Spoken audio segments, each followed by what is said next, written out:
Welcome to Career and Leadership Real Talk, the no-nonsense guide for ambitious managers who want to have more impact and progress their career.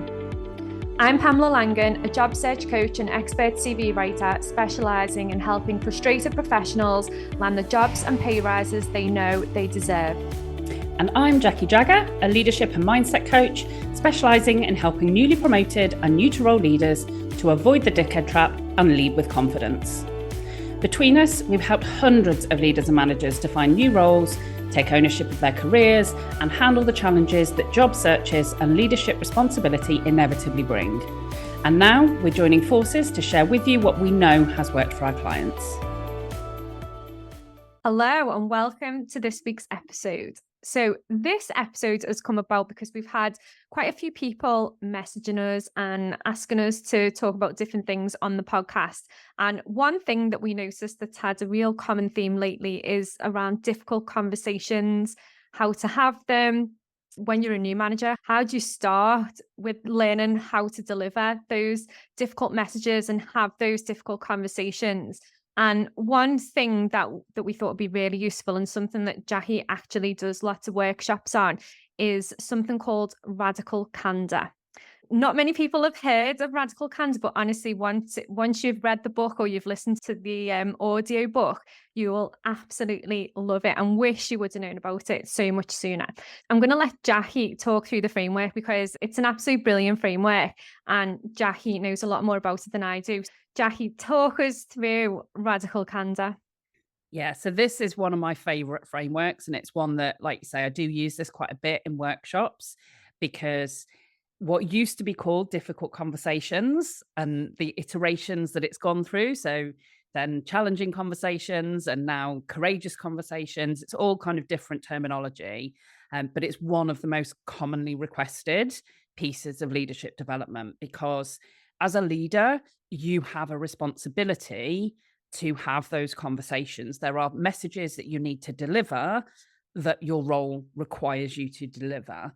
And if you don't have a framework or you don't have the right words or you don't have the approach, naturally that is going to feel difficult. So that it always used to be called difficult conversations. And then I think what kind of recognized was that from a mindset perspective, calling them difficult conversations doesn't exactly set you up for success. And when I share the framework of Radical Candor with people, they often have that kind of moment where it's just a really simple framework that helps people to start to kind of position and think about how they can deliver a tough message without being a horrible person. And I think that's the type of people that I tend to work with, is people who it's like, I still want to be a nice person, but I know that I've got to do this.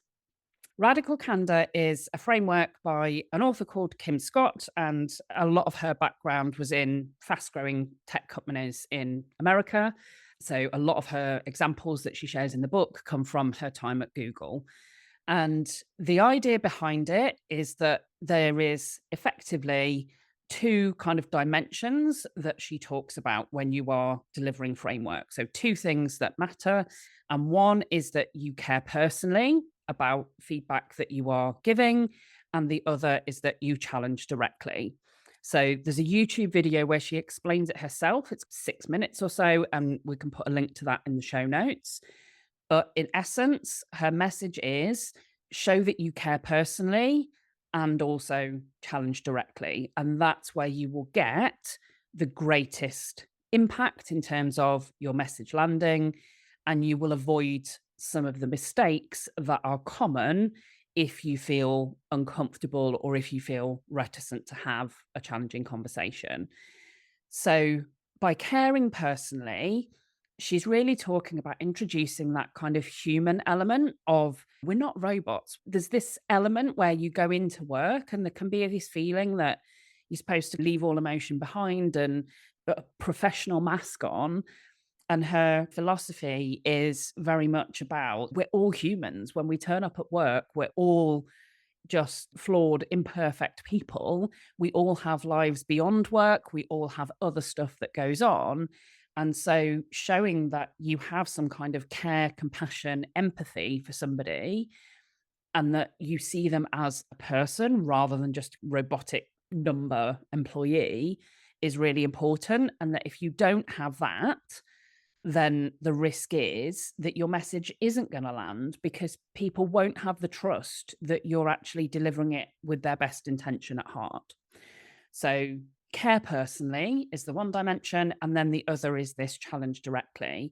And this is the philosophy that if you've shown that you care personally about someone, then not to challenge them directly is doing them a disservice, because what you're doing is doing what's comfortable for you rather than what is necessary for that person's growth. And I think, again, when you have that kind of mindset that if I'm not willing to challenge people, then I'm not allowing them to fulfill their potential. I'm not allowing them to grow as much as they could. Then it starts to get you to that point where you, okay, yeah, I do need to do both of these things. I'm a nice person and I care. I also do need to challenge someone directly. So it's about finding the mechanism and the words and how to approach it, that you do both of those things together is that sweet spot in terms of what radical candor is. And one thing that I love about the naming of the framework is that what she talks about is the difference between candor and honesty, which is quite subtle. But honesty assumes there is a finite truth, whereas candor is about you speaking your truth. So it's almost doing it, delivering feedback with a degree of humility and an understanding that what you think is true may not be the absolute truth. So it's about you being candid with people and you sharing your perspective, but respecting the fact that they may see or understand or experience the world differently. And therefore, that in itself for me can get into some really juicy and interesting discussions and conversations. So that's my kind of overview, if you like, in a couple of minutes on radical candor and what it is. Yeah, I love that as well. And I think it's easier, isn't it, as a leader, and especially if you're a new leader or even if you're an established leader, starting to have difficult conversations as as what we've always known them, or challenging conversations. Just challenging people generally can be hard. And I think one of the things, like what you've just said there, is a lot of people will say, can I be honest with you? And then it's a hard one, isn't it? Because that might not be their perception or their reality. Whereas after reading Radical Candor, can I be radically candid with you? It's a much easier way to start that conversation, isn't it? And I suppose it's about understanding the framework yourself and then making sure that's fed through the team, and that your team are on that same page as well. Because I think once you all understand the framework and how that works and how you then are radically candid with each other, it just makes life as a leader so much easier, and you will then create the high performing team. You'll have a more motivated team, and you will feel better about delivering those difficult messages because they're going to be coming from a different place, and your confidence will increase, and you'll see that your team's confidence will increase as well. And I think that's the key, isn't it? When you can have those candid conversations and you can help people develop, that makes you feel great as a leader, seeing people develop and knowing that you've been responsible for that. But also that development in yourself as well. Like there's no better feeling, is there, than feeling like you're absolutely smashing it as a leader, where you can see your team progressing and your confidence growing at the same time.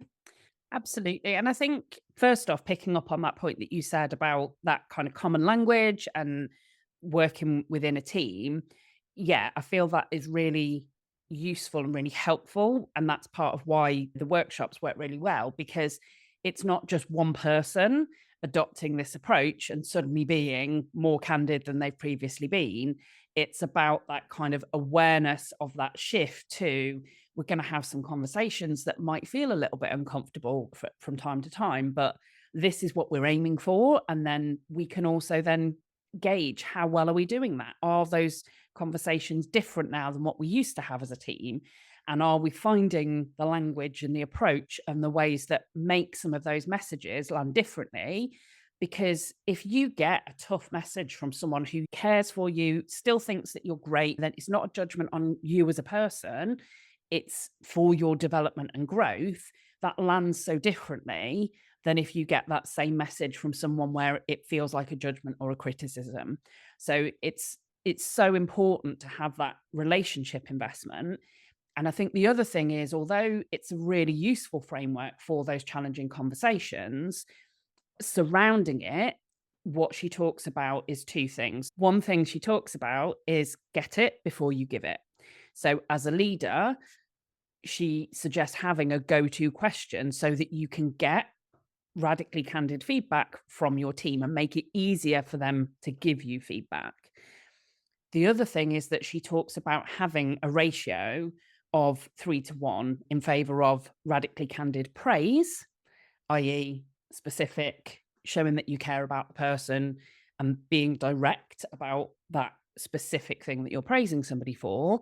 So that's the kind of emotional investment in the relationship, where if you are giving somebody praise more often than you're giving them critique or developmental feedback, then that feels very different in that relationship, because that person knows that you care about them, knows that they matter. And so their experience when they have that more challenging feedback is very different than if that's all they ever hear. So I think it's worthwhile sharing that although the framework is about being able to have those more challenging conversations, and that's a lot of how we use it in the workshops, it's not just about that. It's also about thinking about, how do I get better feedback? How do I lead by example and have some of that vulnerability as a leader by inviting feedback that might not feel comfortable? But by doing that, I'm role modeling how I respond to feedback, and I'm showing people that I will listen and I will take on board and I will adapt and change based on those messages. So, yeah, for me, it's one of those things where if I'd have had it in the early part of my career, it would have made so much sense of things that took me a lot of trial and error to work out. Yeah, definitely. And I completely agree with that as well. And one of the things that was quite interesting for me was around the praise sandwich, because Kim Scott doesn't like the praise sandwich, does she? We I've don't seen call it some the praise sandwich. no. We call it the shit sandwich. Yeah, and it definitely is shit, isn't it? Because you just know, like, when you're getting it. And 16, 17 years ago, when I went through my very first ever leadership workshop as a brand new leader, I was so excited. And one of the first things that they taught me was the good old shit sandwich. And I hated it. And I was like, oh my goodness, there's got to be a better way to give someone feedback Yeah, it than still that. gets recommended. I still see questions where people will ask, I've got this message that I've got to deliver, how should I do it? And somebody will suggest, because that's what they know, it's what they've been taught. And this is no judgment on you if you've been taught that, and if you're using it, it's saying there are better ways, more effective ways to deliver a tricky message. And yeah, it's the thing is, that was just ubiquitous. I was exactly the same. I was shown, that was the first one that I did on my first management workshops.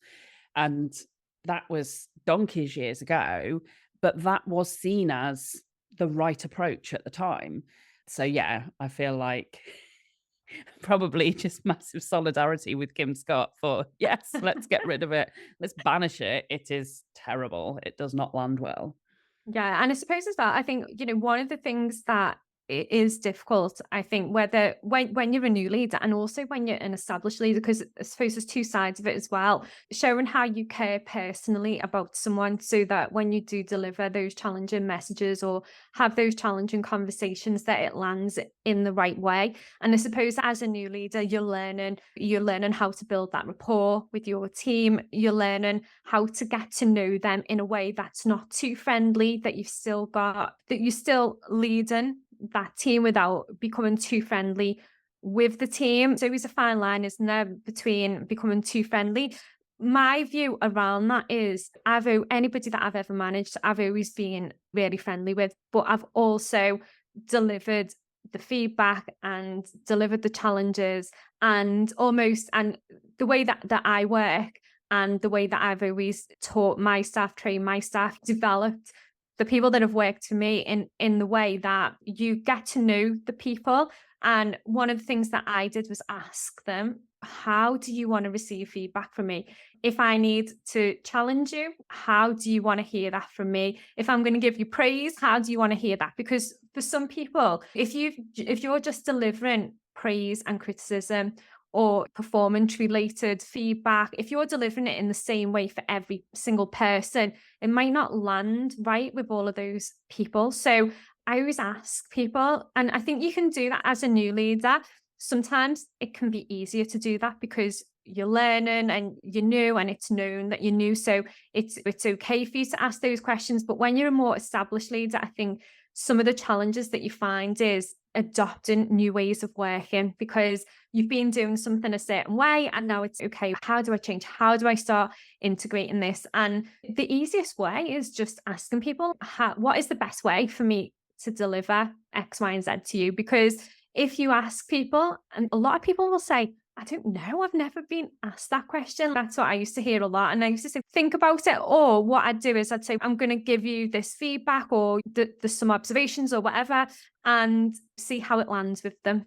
Was that the right way for me to deliver that feedback to you? Like, how has that landed with you? How are you feeling? And all of that kind of stuff. And in that way, you're also showing that you care personally, that you're not just hitting them, slapping them in the face with feedback. Because sometimes if people are doing something wrong or if there's something that you need to challenge them on, a lot of the time they think they're on the right track. So it's always a difficult one, I think, to find that, that balance in what's the right way to deliver. And I always found that if you ask people, they will always, even if they don't know at first, they will, as time goes on and you give them more and more feedback, they will tell you, how they're feeling, and then you can adapt and change it as you go.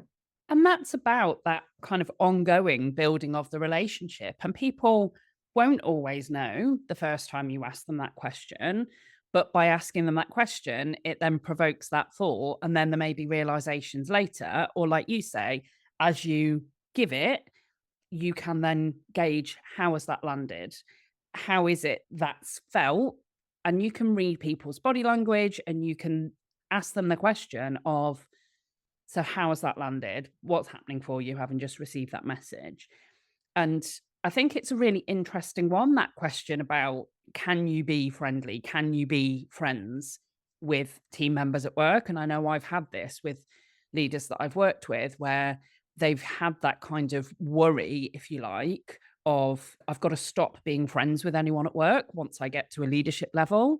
And it's, in my view, that's a really outdated perspective. I think it's kind of stems from very hierarchical, kind of when leadership roles were, you were in an office upstairs somewhere and the workers were on the shop floor type. This view that you couldn't be friends with people, I feel, is a legacy from that kind of era. And there are pros and cons. So some people will find it challenging, more challenging, to have friendly relationships or friendships with members of their team than others will. And for me, I guess I would always say that I have had friendships. I've both reported to people that I considered to be friends and that I had a social relationship with outside of work. And I've had members of my team who I was friendly with, would consider a friend. And I think what comes with that is the responsibility to understand and to appreciate how that feels for others and to be respectful, because what you can't do is allow that to translate into that person being a favorite or that person getting away with things that other people wouldn't get away with. It's being respectful of professional boundaries. So what are the things that you can and can't do at work? But it's also, again, acknowledging that there will be times where potentially things will feel more challenging because you naturally do care personally. You've more invested in that relationship because you have more of a friendship. But that doesn't mean that you can neglect your responsibilities as a manager and leader. You've still got to commit to doing what is necessary and what your role requires you to do. I don't have a fixed view. And it's often with coaching clients, it's that kind of working out if they've been, because again, often that comes from really poor feedback that they've just been told you shouldn't be friends with people in your team with no explanation and no reason why. And it's helping them to figure out, okay, what is the consequence? And do I acknowledge and accept those consequences? And do I choose to continue and have those more friendly relationships? And for me, I've generally found that to be a positive thing. I've found that there's more positives than negatives in having a friendly relationship with members of my team. Overall, I would say it's about making those choices and acknowledging that if you do have friendly relationships, there will be challenges that will come with it. But if they're worth it, and if you're prepared to take those consequences, then I don't think it's a bad thing to have friends or friendships with people at work. Yeah, I think as well, some of the best teams that I've managed, I've become really quite friendly with the teams. But as you say, with that then comes the responsibility that you have to have those candid conversations. You have to challenge them, because I think two things can happen when you become friendly with people in work, and that's you start pushing them Mhm. or you don't challenge them. So I suppose it's one and the same thing, but actually you feel like when you've become friendly with someone, I can't have those difficult conversations or those challenging conversations anymore because now we're friends. So what are they going to think of me? Will we still be friends? What's going to happen to that relationship?